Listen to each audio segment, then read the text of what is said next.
Grand Canyon one day, and the rangers were like, "Hey, just so you know, we're doing the star party tonight." And I was like, "What's that?" So apparently it's like this ginormous event that they have every year at Grand Canyon, and it was the most unbelievable thing I've ever experienced. I saw the Milky Way with my just like bare-eyed. Wow. You can actually see the bulge of the Milky Way just with your naked eye right there at the Grand Canyon. It was absolutely incredible. We saw star clusters just with our eyes. Saw like some of the galaxies you can really like faintly see them, but it was just so stunning. I was just like, how did we luck up on this? It was amazing.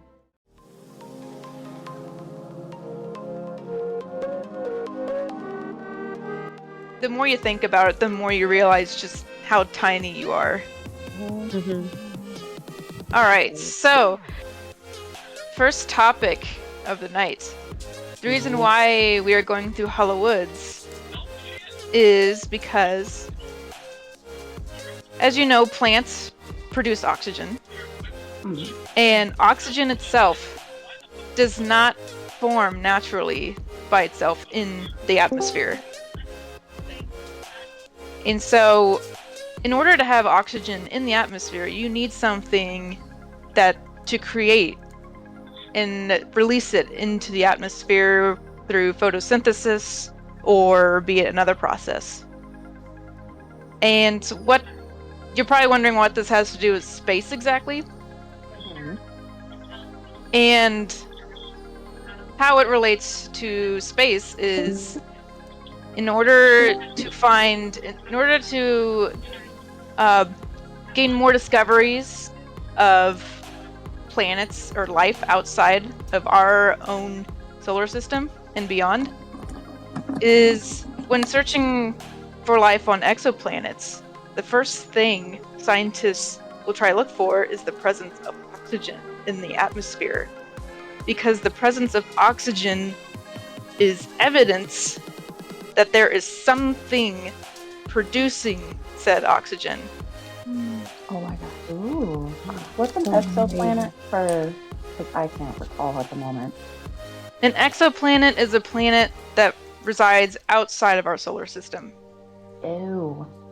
Okay, cool. And that is what the James Webb telescope will primarily be doing, is looking at exoplanets and other interstellar objects, just like millions of light years away. The thing with telescopes, with like deep space telescopes, is that they're not the same kind of telescopes that you find here on Earth, where you can just look through a lens and then see the image on the other side. These telescopes search for chemical makeup of planets and other materials in interstellar space. So they're basically a gateway to a huge jigsaw puzzle.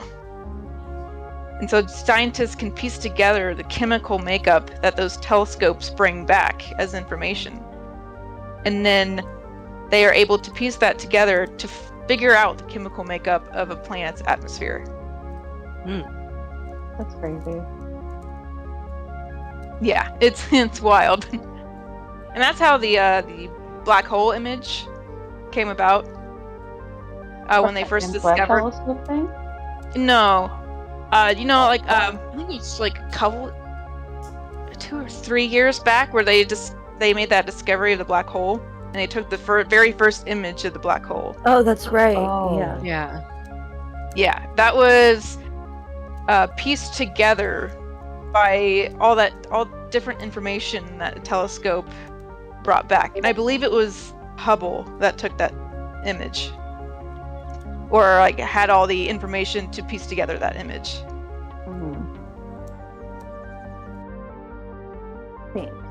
Yeah. Can you imagine being a scientist and you're like, okay, well, wonderful project is dead, the end, and then it comes back on, you're like, oh my god. Oh, It's a miracle. Exactly. Dude,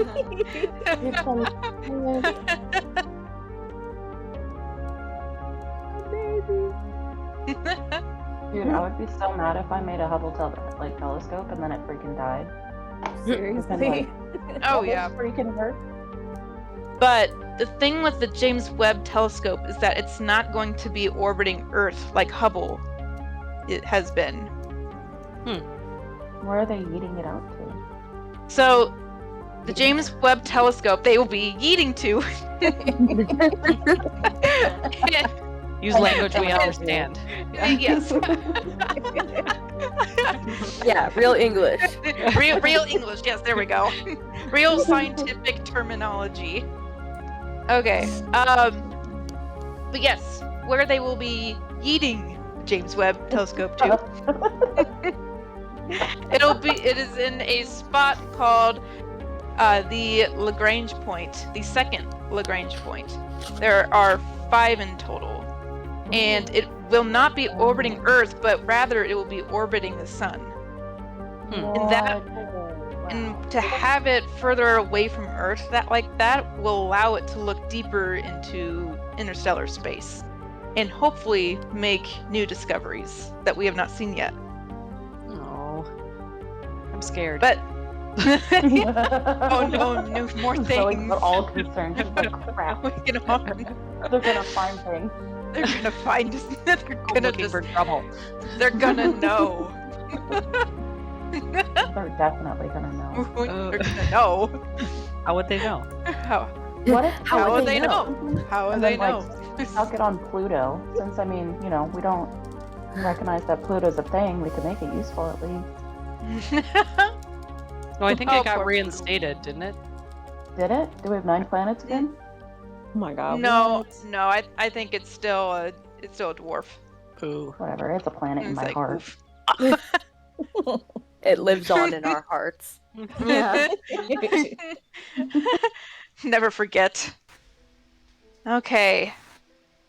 So, Pandaria is a place of weirdness and mystery.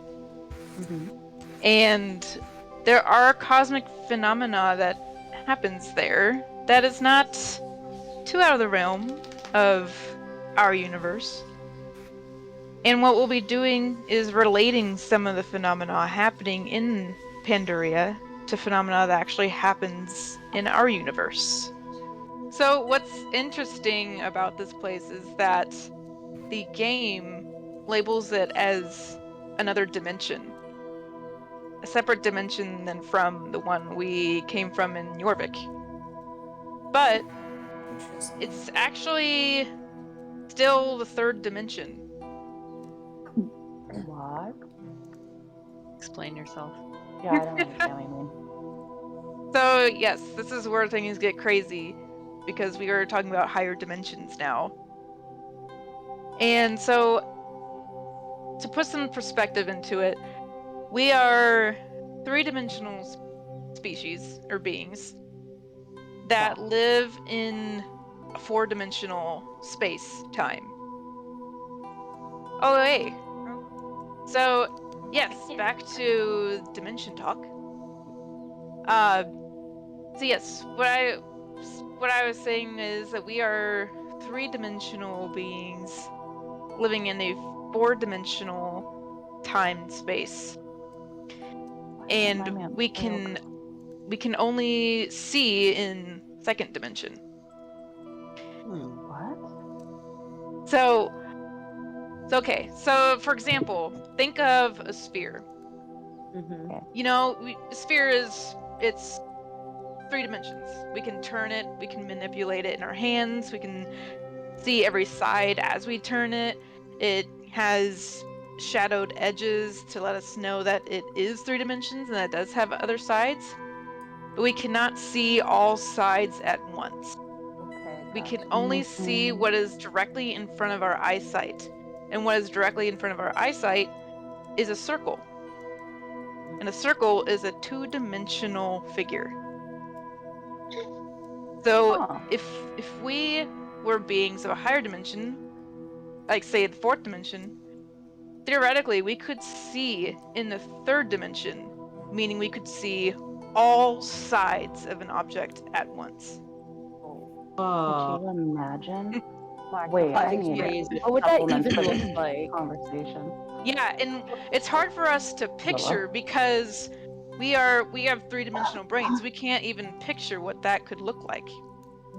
But we have a name for what that could look like. So yeah. So yeah, I was saying that there is a word for an object that you could see that in all sides of it, and it's called a tesseract. Loki's Ooh, toy. here we go. Loki's toy. Here we go. Loki. Yes. So that is actually a real scientific term.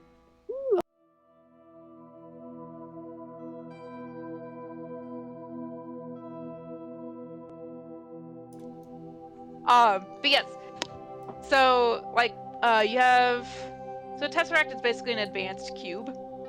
Like you'd have a square, two-dimensional square, three-dimensional cube, and then four-dimensional tesseract. And it's something like that is so hard for us to fathom, again, because we are three-dimensional beings that see in the second dimension. So like, what the hell does it mean to see in the third dimension, see every single side of an object? Right? My brain's trying to like, but I keep looking at things like in my office right now, and I'm like, Third dimension. That's I'm like trying to make it happen. But yeah, and then there's even higher dimensions in the fourth. I think it goes all the way up to the 13th. Oh, Holy cow. Yeah, okay, and but this that's... is all still theoretical because we don't have definitive proof of this. But the math is there, and the math is checking out that this is something that can actually happen. So And what? Yeah, go ahead. What is the fourth dimension then? So the fourth dimension, the four-dimensional space-time is, it can be described first by describing the third dimension. So we know the third dimension the best because it consists of three measurements, which is height, width, and depth. And in the fourth dimension, the fourth measurement is time. Oh, that. So, I knew. yeah. Okay. And so, to think of a being in the fourth dimension, you would add another measurement that you could manipulate. So, like, we can manipulate height, width, and depth. So, like, we can move to either side. We can go backwards and forward, side to side. We can go up and down. And we also know that things have depth because, I mean, we have organs inside of us, objects. You can put things in objects. So we know things also have depth. And then there is the time measurement, which we are prisoners of the present. Forever, we are prisoners of the present. That's we are forever transitioning from the past into the future, and we cannot change that. But here's the thing: if you are a four-dimensional being, you could manipulate height, width, depth, all the directional measurements, as well as the time measurement. So this is a theory that's prevalent in the fourth dimension, is that if you're a fourth dimensional being, you could actually access your timeline. So you could actually step out of your timeline and look at your timeline, and you can see when you are always being born, when you are always dying, when you are always going to college. You can see all those different points in your time. So like a good example would be like Doctor Who, for instance. But yeah, and time travel is a whole other beast in and of itself, and which is something that is very, very unlikely to ever happen because there are so many logistics to it. So you know, like Back to the Future, for example. Yes. When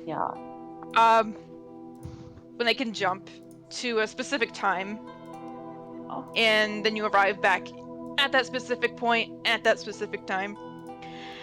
There are so many more logistics to it, because not only would you have to calculate the time and date to set yourself back in time, you would also have to calculate where the Earth is in its orbit around the sun.